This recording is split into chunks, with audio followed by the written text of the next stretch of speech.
नमस्कार, आप सबका स्वागत करते हैं आपके अपने इस खूबसूरत से प्लेटफॉर्म पे जिसका नाम है विद्यार्थी ऑनलाइन वाला। और आज हम डिस्कस करने वाले हैं बीटीसी प्रथम सेमेस्टर के विज्ञान विषय को। और विज्ञान में आज हम डिस्कस करेंगे प्राकृतिक एवं मानव निर्मित वस्तुएं। प्राकृतिक वस्तुएं क्या होती है, मानव निर्मित वस्तुएं क्या होती है, इनको कैसे पहचानेंगे, इनके क्या गुण होते हैं, क्या अवगुण होते हैं तथा कैसे इसका हम वर्गीकरण करेंगे, इन सारी चीज़ों को हम पढ़ेंगे इस वीडियो में। तो चलिए शुरू करते हैं आज का ये प्यारा सा सेशन, मानव एवं प्राकृतिक एवं मानव निर्मित वस्तुएं।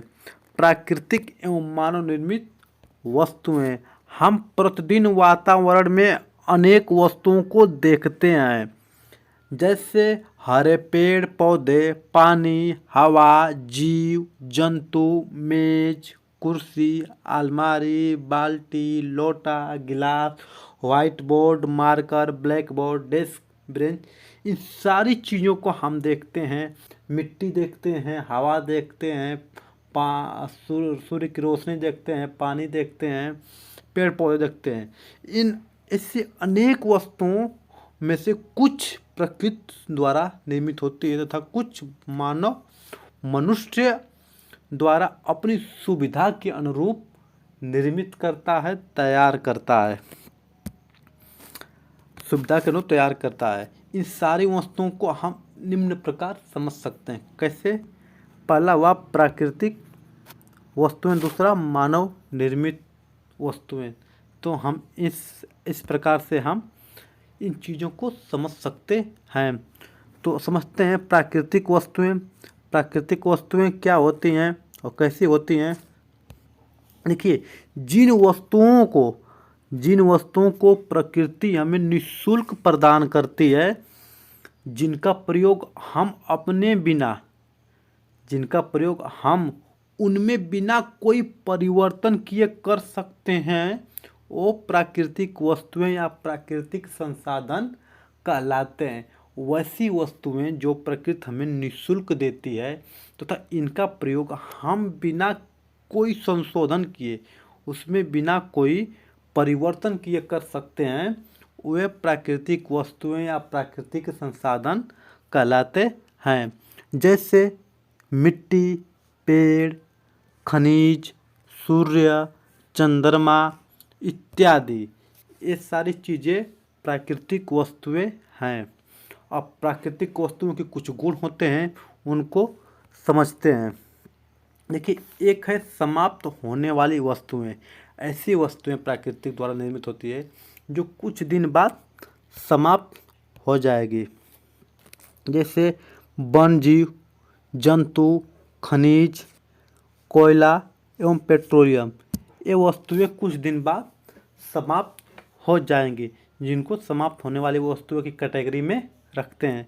अब समझते हैं समाप्त न होने वाली वस्तुएं जो कभी समाप्त नहीं होगी। कौन कौन सी है?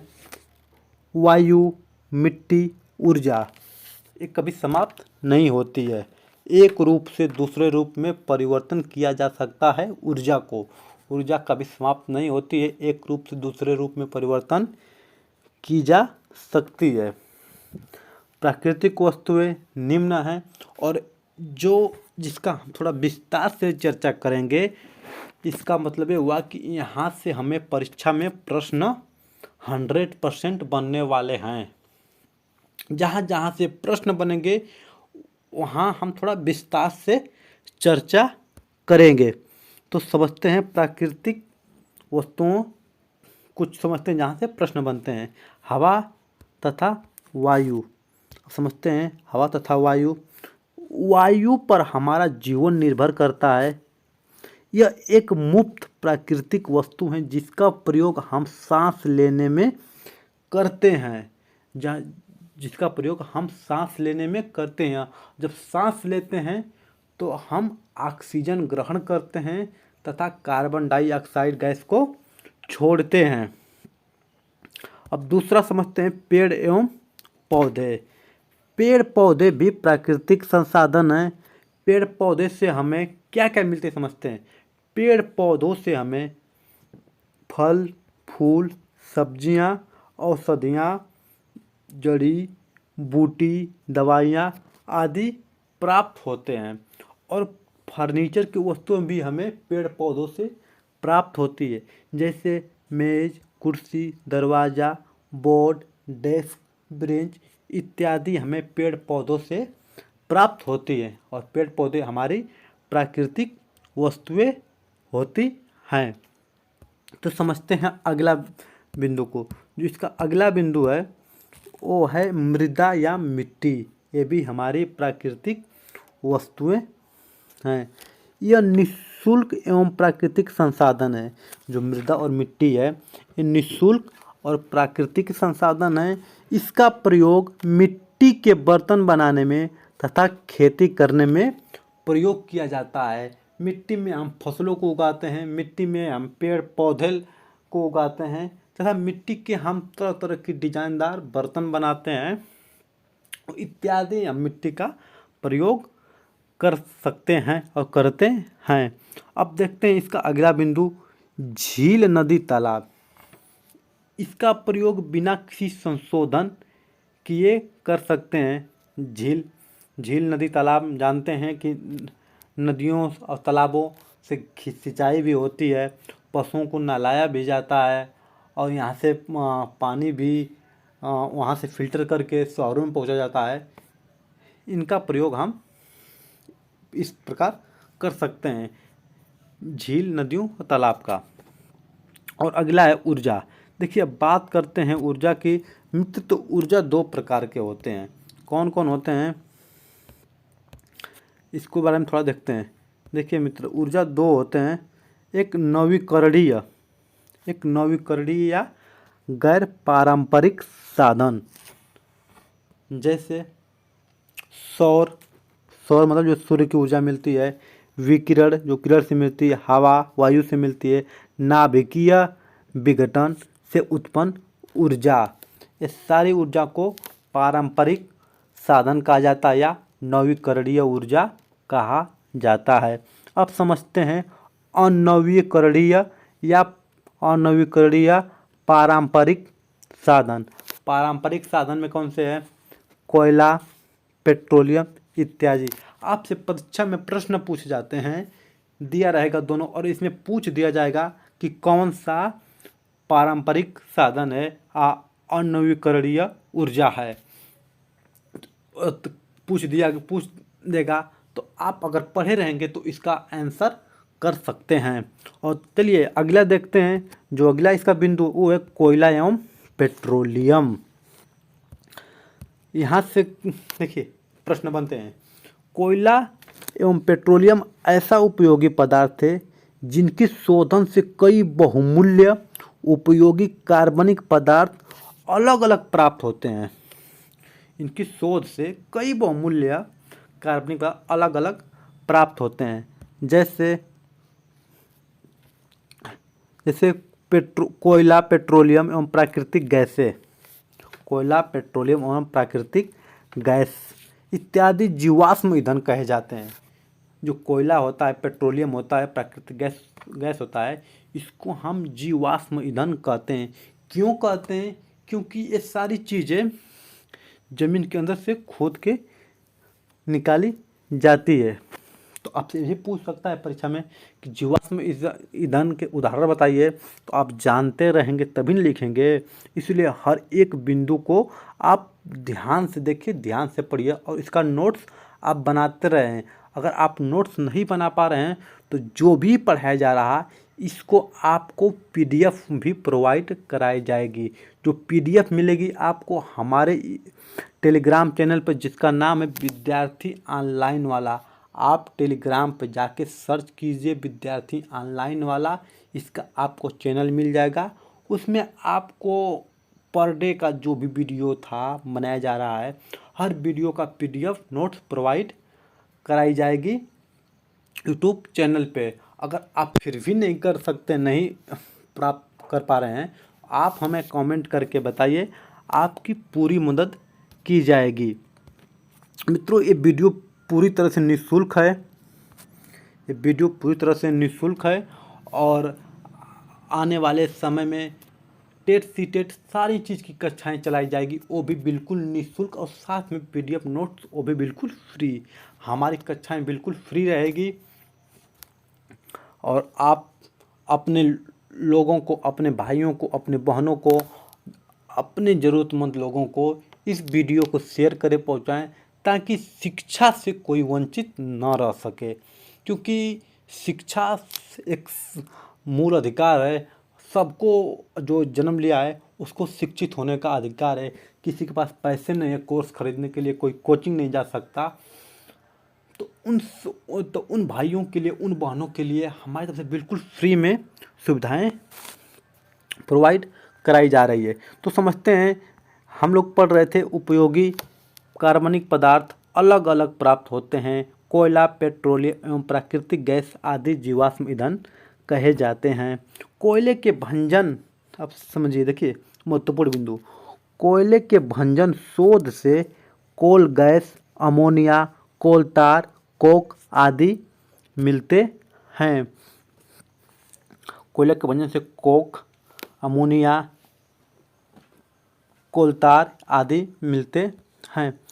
मानव निर्मित वस्तुएं वे होती हैं जिनका निर्माण मनुष्यों द्वारा स्वयं अपनी बुद्धि एवं कौशल के प्रयोग द्वारा किया जाता है। बुद्धि और कौशल के प्रयोग से मानव जो वस्तुएं बनाता है उसे हम मानव निर्मित वस्तुएं कहते हैं। जैसे कंप्यूटर हुआ, मकान, गाड़ी, साइकिल इत्यादि, ये सब मानव निर्मित वस्तुएं हैं। देखिए, मानव निर्मित वस्तुओं को में से कहाँ कहाँ से प्रश्न बनते हैं, उन बिंदुओं को हम डिस्कस करेंगे। देखिए, प्लास्टिक, यहाँ से आपका 100% प्रश्न बनते हैं, और किस किस बिंदु से बनेंगे उन सारे बिंदुओं को हम डिस्कस करेंगे। देखिए, प्लास्टिक पदार्थ कार्बन यौगिक होते हैं। कार्बन के परमाणुओं का एक विशेष गुण श्रृंखलीकरण है। इसी गुण के कारण ताप दाब तथा उत्प्रेरकों के प्रभाव से सुसंगठित होकर दीर्घ अणु का निर्माण करते हैं। वर्तमान समय में प्लास्टिक का प्रयोग करते हैं कहाँ? कुर्सी में, मेज में, स्टूल में, पॉली बैग में, पॉलीथीन की थैली में इत्यादि, और खेल कूद के सामान जो होते प्लास्टिक के बनाए जाते हैं। तो चलिए देखते हैं आगे। देखिए, एक बहुत ही महत्वपूर्ण बिंदु, इसको आप बिल्कुल नोट कर लीजिए, कॉपी पेन नोट कर लीजिए पेन से। देखिए, एथीन गैस के बहुलीकरण से पॉलीथीन का निर्माण होता है। एथीन गैस के बहुलीकरण से पॉलीथीन का निर्माण होता है। बात करते हैं साबुन की। साबुन वनस्पति तेल या कास्टिक सोडा के रासायनिक क्रिया के फलस्वरूप तैयार होता है, जिसका प्रयोग नहाने में, कपड़े धोने में तथा सफाई करने में किया जाता है। जो साबुन होते हैं ये निम्न प्रकार के पाए जाते हैं। कौन कौन से प्रकार होते हैं इसको समझते हैं। देखिए, एक है कठोर साबुन। देखिए, कठोर साबुन, इसका प्रयोग कपड़े धोने में किया जाता है। इसमें कास्टिक सोडा का प्रयोग अधिक मात्रा में किया जाता है। कठोर साबुन में कास्टिक सोडा का प्रयोग अधिक मात्रा में किया जाता है, इसलिए ये सिर्फ कपड़ा धोने के काम में लिया जाता है। अब अगला समझते हैं मृदु साबुन। देखिए, मृदु साबुन ये क्या होता है? इसका प्रयोग नहाने में किया जाता है। यह कास्टिक पोटाश के प्रयोग से बनाया जाता है। इसमें सुगंधित पदार्थ डाले जाते हैं ताकि ये सुगंधित खुशबू दे। अगला है पारदर्शक साबुन। देखिए, पारदर्शक साबुन ये साधारण साबुन का को एल्कोहल में घोलकर एल्कोहल को वाष्प में उड़ाकर बनाया जाता है। इस सर्दियों के मौसम में नहाया जाता है। इस साबुन से सर्दियों के मौसम में नहाया जाता है। जैसे मान लीजिए जो पियर्स हुआ, ये पारदर्शक साबुन के उदाहरण है। अगला समझते हैं कार्बोलिक साबुन। जो कार्बोलिक साबुन होता है इसमें थोड़ा फिनाइल मिलाया जाता है। ये साबुन नर्म होता है तथा सफाई के काम में आता है। जैसा कि आप सभी जानते हैं कि जो फिनाइल होता है इसका काम होता है सफाई करना। जो कार्बोलिक साबुन होता है इसमें फिनाइल मिलाया जाता है तथा इससे हम सफाई का कार्य करते हैं।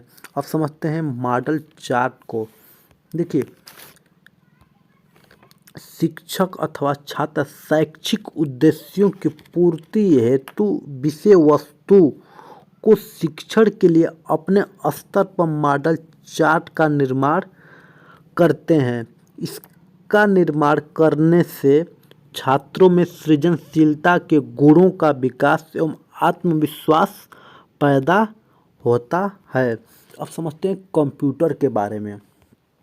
कंप्यूटर भी एक मानव निर्मित वस्तु या यंत्र है।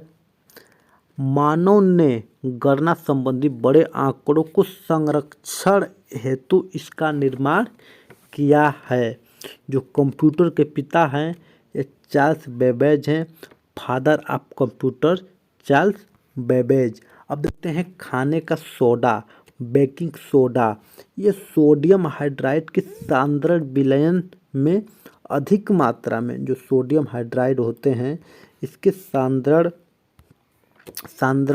विलयन में अधिक मात्रा में कार्बन डाइऑक्साइड, जिसको CO2 बोलते हैं, इसको प्रवाहित करने से प्राप्त होता है। जो सोडियम हाइड्राइड के सांद्र विलयन में अधिक मात्रा में कार्बन डाइऑक्साइड गैस के प्रवाहित करने से खाने का सोडा या बेकिंग सोडा निर्माण होता है।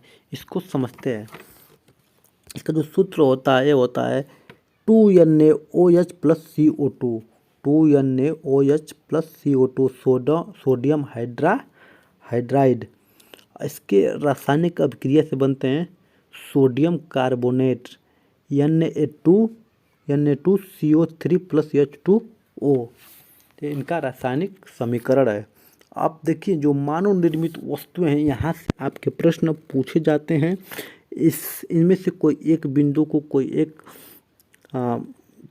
वस्तु का नाम दे रहेगा और आपसे पूछेगा कि इसमें से कौन मानव निर्मित है या प्रकृति द्वारा निर्मित है। तो चलिए एक नज़र दौड़ा लेते हैं इस पे।